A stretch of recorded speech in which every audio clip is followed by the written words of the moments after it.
Hi, I'm Ryan, and my first poem is The Dreadful Doings of Jelly Belly by Dennis Lee. Jelly Belly bit with a big fat bite. Jelly Belly fought with a big fat fight. Jelly Belly scowled with a big fat frown. Jelly Belly yelled till his house fell down. And my second poem is Bump on Your Thumb by Dennis Lee. Who shall be king of the little kid swing? Jimmy's the king of the little kid swing. With a bump on your thumb and a thump on your bum, we tickle my tum in Toronto. Who shall see stars on the climbing bars? Jimmy sees stars on the climbing bars. With a bump on your thumb and a thump on your bum, and tickle my tum in Toronto. And who shall come home with a knight for his throne? Jimmy comes home with a knight for his throne. With a bump on your thumb and a thump on your bum, and tickle my tum in Toronto.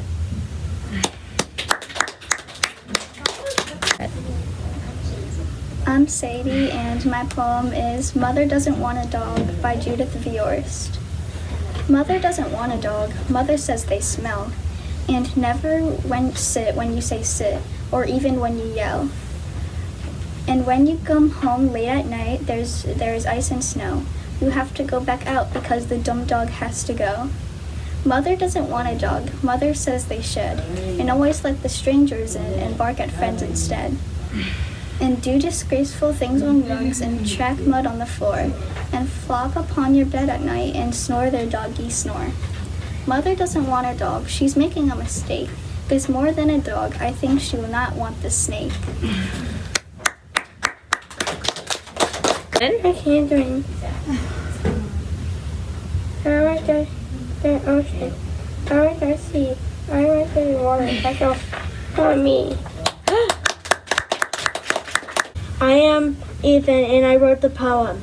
I am a road runner, blue as a raspberry. I run through the deserts. I speed through the plains. I can beep beep. I can trick people. I am a road runner. All right.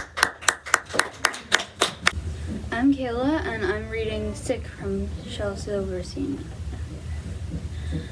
I cannot go to school today, said little Maggie Ann McKay.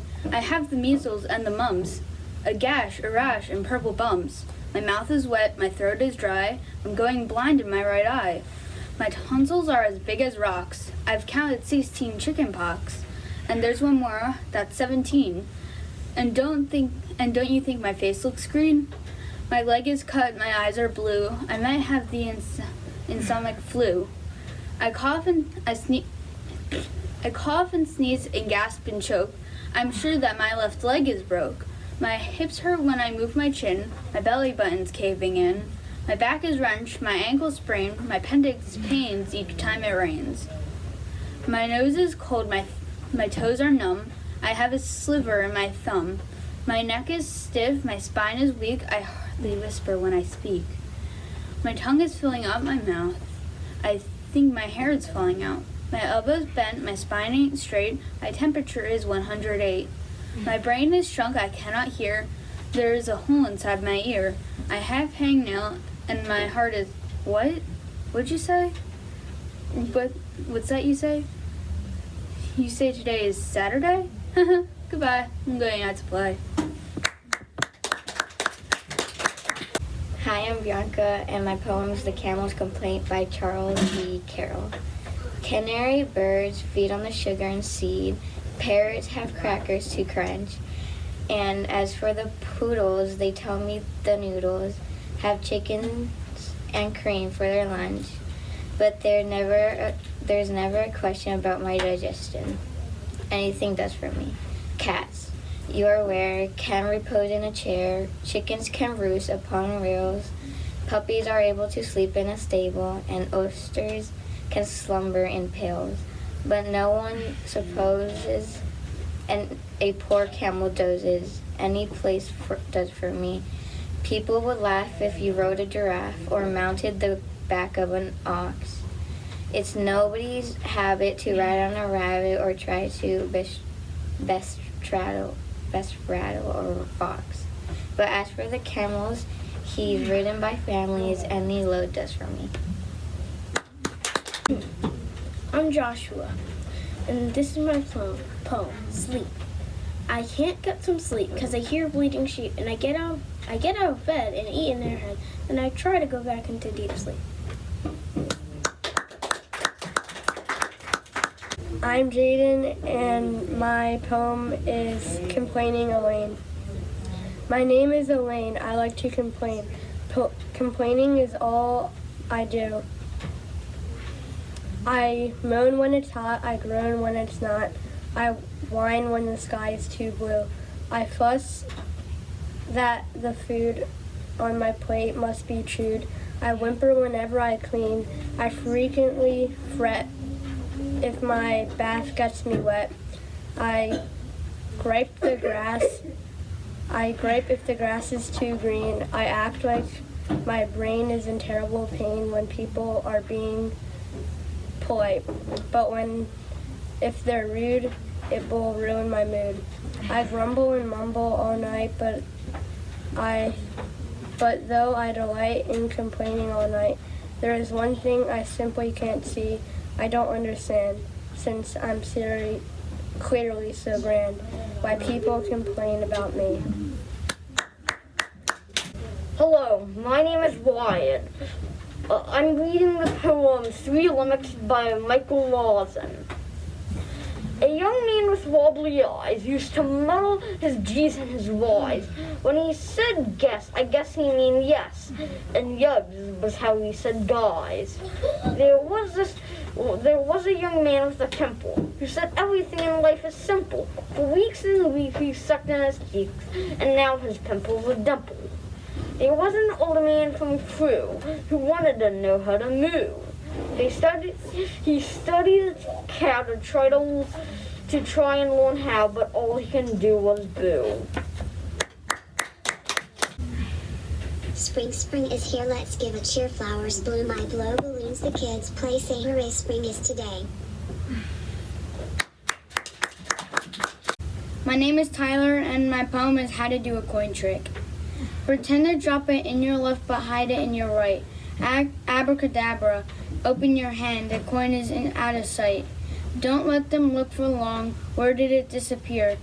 Tricks are quick, act surprised, and pull it from its ear.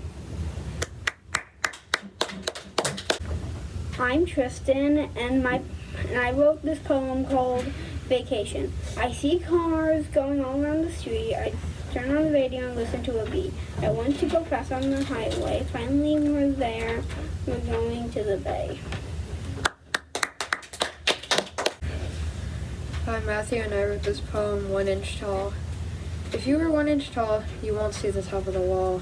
You'd be smaller than my foot, but you'd be as tall as the soot and the mice if you were 1 inch tall. My name is Kendall, and the poem I'm reading is by Missing a Shoe by Kate Miller Wilson. I looked for you by the front door, under my bed, on the bathroom floor, near the back stairs, and in the drawer with my socks, next to the table, and out in the sandbox. My mother is calling me, and I'm calling you. Where have you gone, my missing shoe? My second poem is My Cat is Fat by James McDonald. I've got a cat named Vesters, and he eats all day. He always lays around and never wants to play, not even with a squeaky toy. Not anything that moves. Nor anything that moves. When I have him exercise, he always disproves. So we've put him on a diet, but now he yells all day. And even though he's thinner, he still won't come and play.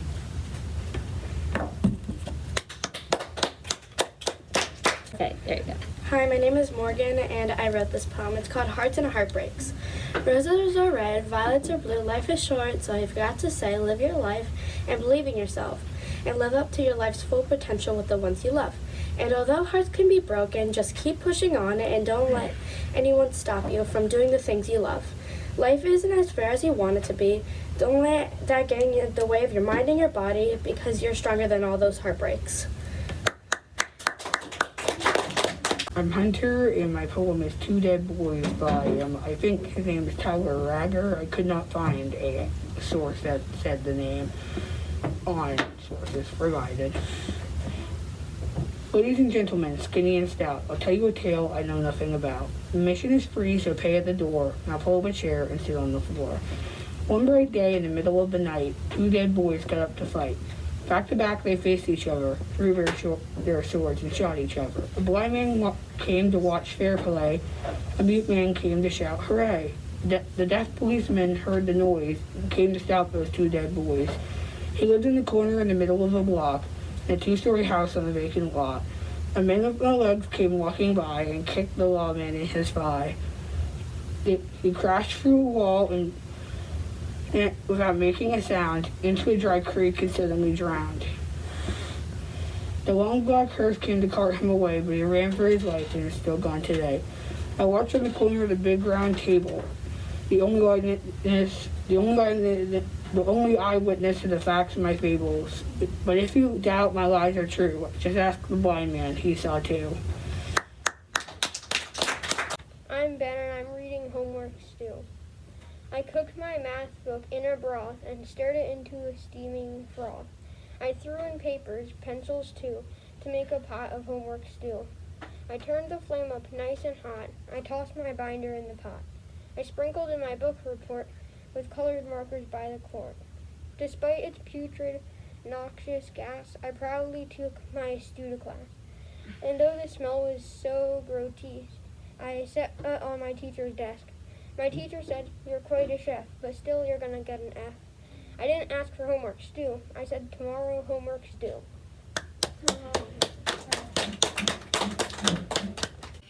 I'm Ava, and my poem is Trees by Joyce. I think that I shall never see a poem as lovely as a tree whose hungry mouth is pressed against the sweet earth's flowering breast. A tree that looks at God all day and lifts her leafy arms to pray. A tree that May in summer wear a nest of robins in her hair, upon whose bosom snow has lain, who immediately lives in the rain. Poems are made by fools like me, but only God can make a tree. It's on. Ready? Ready? We're going to read our poem. Say, ice cream in a bowl. Ice cream in a cone. Ice cream. Any way I want. As long as it's my own. Ice cream can be sticky. Ice cream can be sweet. Ice cream is delicious. It's my favorite treat.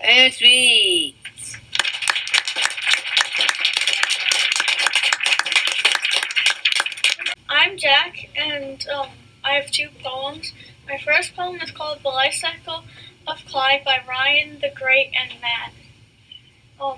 I love to nap and run. I love to sleep and play with toys. I love to run in the sun. I love to destroy a lot of toys. I love to play some tug-of-war, and once I ran into a door.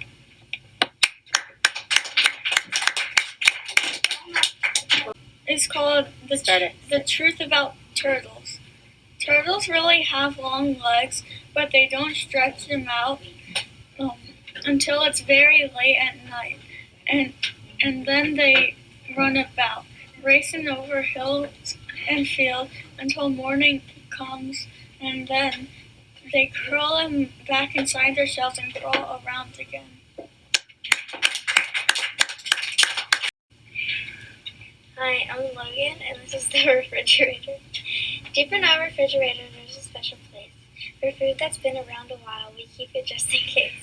It's probably too old to eat, my brother likes to say, but I don't think it's old enough for me to throw away. It stays there for a month or more to ripen in the cold, and soon we notice fuzzy clumps of multicolored mold. The clumps are larger every day. We notice this as well, but mostly what we notice is a certain special smell. When finally it all becomes a nasty mass of slime, my mother takes it out and says, apparently it's time. She dumps it in the garbage can, though not without regret, then fills the space with other food that's not so ancient yet.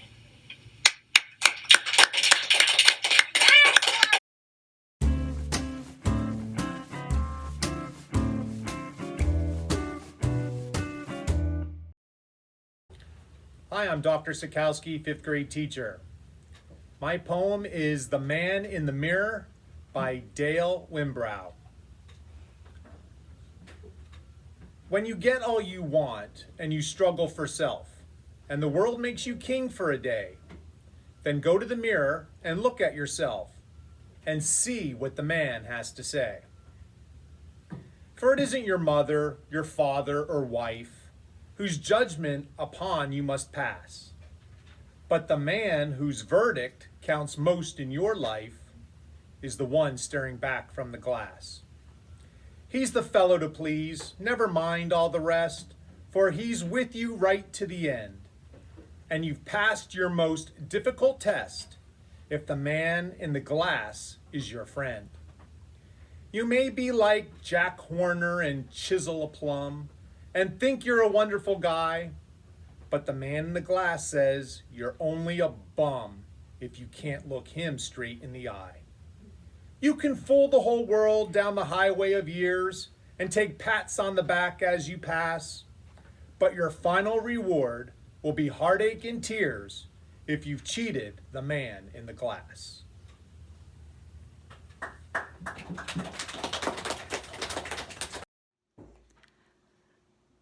Who made the world? Who made the swan and the black bear? Who made the grasshopper? This grasshopper, I mean. The one who has flung herself out of the grass. The one who is eating sugar out of my hand. Who is moving her jaws back and forth instead of up and down. Who is gazing around with her enormous and complicated eyes. Now she lifts her pale forearms and thoroughly washes her face. Now she snaps her wings open and floats away. I don't know exactly what a prayer is. I do know how to pay attention, how to fall down into the grass, how to kneel down in the grass, how to be idle and blessed, how to stroll through the fields, which is what I have been doing all day. Tell me, what else should I have done? Doesn't everything die at last and too soon? Tell me, what is it you plan to do with your one wild and precious life? Hi everyone, it's Mrs. Hatton, and I hope that you have enjoyed your class's Poetry Cafe and had a few little surprises with some guest poems. And I would like to end this event with a poem about books. Books by Helen H. Moore. If you read a few, then you'll know it's true. Books are good for you. Chefs read cookbooks, pirates hook books, little kids read lift and look books.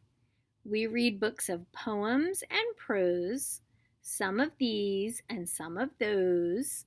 Read some too and you'll agree, books are good for you and me.